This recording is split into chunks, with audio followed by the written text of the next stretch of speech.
Le président américain Donald Trump prévoit de signer un décret visant à fermer le ministère de l'Éducation, un objectif de longue date des conservateurs. Depuis son retour à la Maison-Blanche, l'administration républicaine a déjà annoncé son intention de réduire de moitié les effectifs du département. Cependant, une fermeture complète nécessiterait généralement une approbation du Congrès.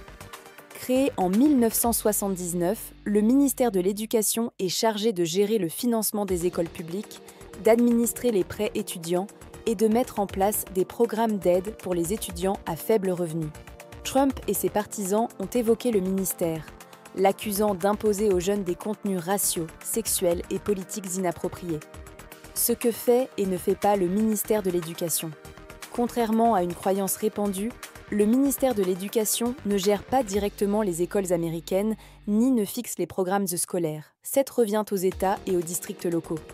L'agence est principalement responsable de la gestion des programmes de prêts étudiants et des bourses Pell, qui fournit aux étudiants à faible revenu l'accès à l'université.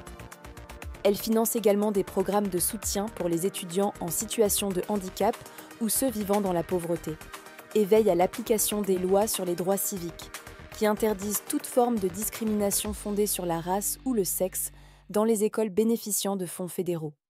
Le budget du ministère de l'Éducation pour l'exercice 2024 s'élève à 238 milliards de dollars, soit moins de 2% du budget fédéral global. L'agence emploie environ 4 400 personnes, ce qui en fait le plus petit effectif parmi les ministères. Cependant, la majorité des fonds destinés à l'éducation proviennent des États et des collectivités locales. En 2024, selon l'Education Data Initiative, les dépenses totales des États-Unis pour l'éducation primaire et secondaire ont atteint environ 857 milliards de dollars, soit 17 280 dollars par élève. Trump peut-il fermer le ministère? Seul non. Trump aurait besoin du soutien du Congrès pour éliminer le ministère de l'Éducation. Il aurait probablement besoin d'une supermajorité au Sénat, soit 60 voix sur 100. Actuellement, les républicains détiennent 53 sièges, ce qui signifie que 7 sénateurs démocrates soutiendraient la proposition, ce qui serait politiquement difficile.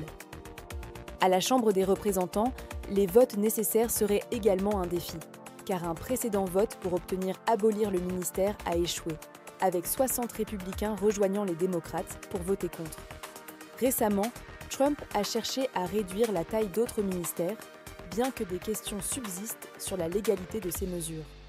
Un projet de décret visant à démanteler le ministère de l'Éducation reconnaissait que seule une loi du Congrès pouvait véritablement l'abolir, mais suggérait qu'une action exécutive pourrait initier le processus de démantèlement. Les employés du ministère de l'Éducation sont également ciblés dans le cadre des efforts de l'administration pour réduire les effectifs fédéraux. L'idée d'abolir le ministère de l'Éducation remonte à plusieurs décennies chez les républicains, presque depuis sa création.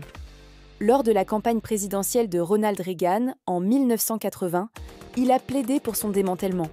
Les républicains s'opposent depuis longtemps à la centralisation des politiques éducatives, estimant que celles-ci devraient être gérées par les États et les collectivités locales. Plus récemment, ils ont accusé le ministère d'imposer aux enfants une idéologie politique dite éveillée, notamment sur les questions de genre et de race. Les partisans de Trump souhaitent également promouvoir le choix des écoles, permettant aux familles d'utiliser des fonds publics pour opter pour des écoles privées ou religieuses en alternative aux écoles publiques. Selon les conservateurs, d'autres fonctions du ministère, comme la gestion des prêts étudiants, pourraient être confiées au ministère du Trésor, tandis que les questions de droits civiques devraient être du ressort du ministère de la Justice.